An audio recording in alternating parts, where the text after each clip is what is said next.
تو بات انہوں نے کہی ہے، میں بھی شاید اس سے اتفاق کرتا ہوں کہ حکومت پاکستان اس وقت جو وقت گزرا، آج نہیں میں کہہ رہا ہوں، جو گزر گیا مشینری، کھاد، ڈیزل، زرعی مداخل، ان پر سب سے زیادہ ٹیکس لے رہی تھی.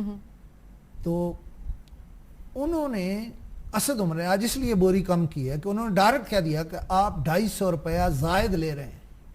یعنی حکومت 250 روپیہ ایک بوری پر زیادہ لے رہی ہے. تو میں یہ نہیں کہتا ہوں کہ بلکہ اپنی طرف سے کچھ نہیں کہتا. باہر میں زمیندار ہوں چھوٹا سا، تو زمینداروں میں اور کسانوں میں یہ سوچ ہے کہ یہ حکومت دراصل زمینداروں اور کسانوں کو ختم کر کے یا انہیں معاشی طور پر تباہ کر کے انڈسٹریلسٹوں کو اوپر لانا چاہتی ہے. اچھا، انڈسٹریلسٹ بھی تب بنے گا جب اس ملک کی زرعی معیشت جو ہے وہ ٹھیک ہوگی.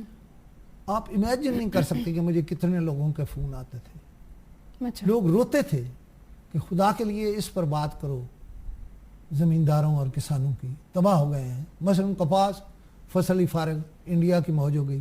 ہمارے ہاں کپاس انڈیا سے آ رہی تھی. آلو لوگ پنجاب اسمبلی کے باہر جو ہے وہ رولتے پھر رہے تھے، کوئی لینے والا نہیں تھا. سر کتنی چیزیں باہر سے منگوائیں. ٹماٹر جو ہے پاکستان جیسے ملک میں اب تو ایسا ٹماٹر آ گیا ہے جو آپ سمجھ لیں، یہ جو ہمارا پولیتھین کا لفافہ ہوتا ہے اس کو ایک طرح کی بوتل سمجھ کے اس میں جڑ ڈال کے آپ کئی طرح کے ٹماٹر اگا لیں.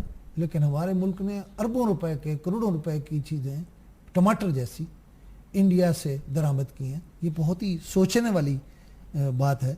لیکن میں آپ سے کہوں کہ آج ایک بہت ہی اہم نقطے والی بات میں نے کہی.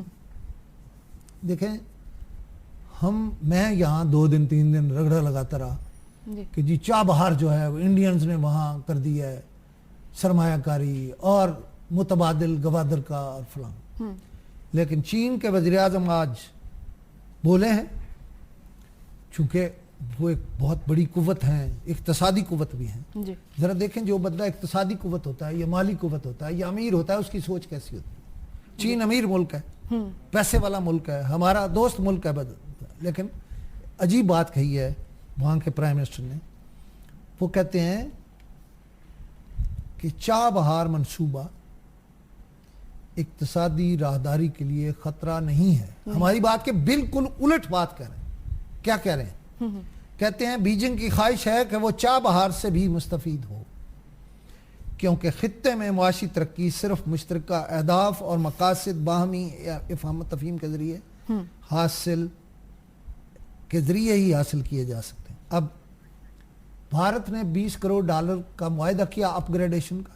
ٹھیک، جو چین کہہ رہا ہے، جو مجھے سمجھ آئی ہے، جو چینی وزن کہہ رہے ہیں، وہ کہہ رہے ہیں کہ گوادر ڈیولپ ہوگا اور ایران کو بھی وہ کیٹر کر لیں گے اور انڈیا کو بھی کیٹر کر لیں گے. یعنی انڈیا اگر بحری تجارت کرنا چاہتا ہے، ہمارے واگا سے نہیں کرنا چاہتا ایک متبادل روٹ کے طور پر، تو وہ چاہ بہار کو فائدہ کس کو ہوگا؟ مال دینے والا تو چائنا ہے. تو انہوں نے ہماری دوستی شوستی ایک طرف رکھی ہے. صحیح.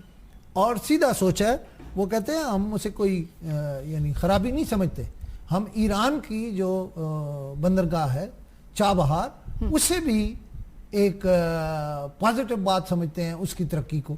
لہذا ہم تو ہو گئے اس میں فارغ. بھارت صرف 20 کروڑ لگائے گا اور اقتصاد یہ جو راہداری ہے اس سے استفادہ کرے گا.